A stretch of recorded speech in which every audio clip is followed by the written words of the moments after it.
comme une carte d'identité sur chacun d'entre nous, les signes astrologiques permettent de dévoiler quelques informations utiles, et à bien y regarder certains personnages nés sous le même signe partagent parfois quelques traits de caractère. Alors, qui du Taureau, du Poisson ou du Bélier fait partie du top des bagarreurs, des infidèles, ou encore à l'inverse des fidèles?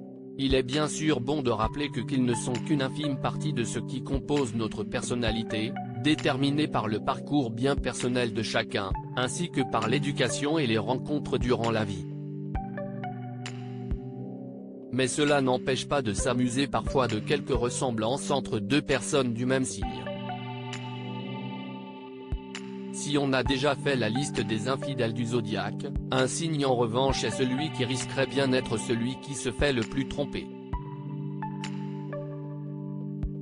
Les natifs du Poisson risquent en effet le plus de vivre une peine d'amour.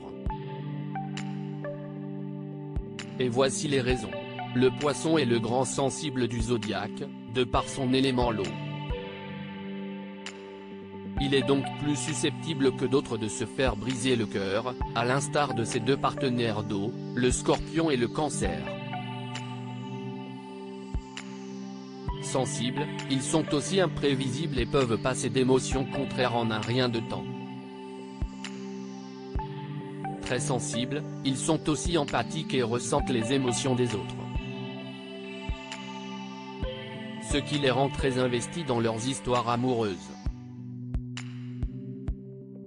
Il ignore toutes les alertes si le Poisson est de nature très intuitive et pourrait donc sentir si son partenaire commençait à le tromper. Ce dernier lorsqu'il est amoureux ne fait plus attention à aucun red flag. Parmi les natifs célèbres de ce signe, Justin Bieber, Pierre Ninet, Rihanna, Vita, Stromae, Leila Bekti ou encore Eva Mendes et Camila Cabello. Les défauts visibles et problèmes de compatibilité ne sont pas son problème. Très optimiste, il peut d'ailleurs ne rien voir des problèmes au sein de son couple. Et il pourrait bien être donc susceptible de se faire tromper.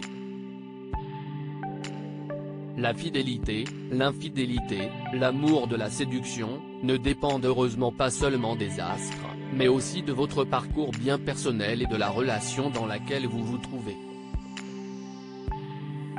Enfin, même lorsque les signes astrologiques entrent en jeu, il faut aussi prendre en compte le reste du thème astral, car votre ascendant, votre lune et autres maisons sont aussi importants.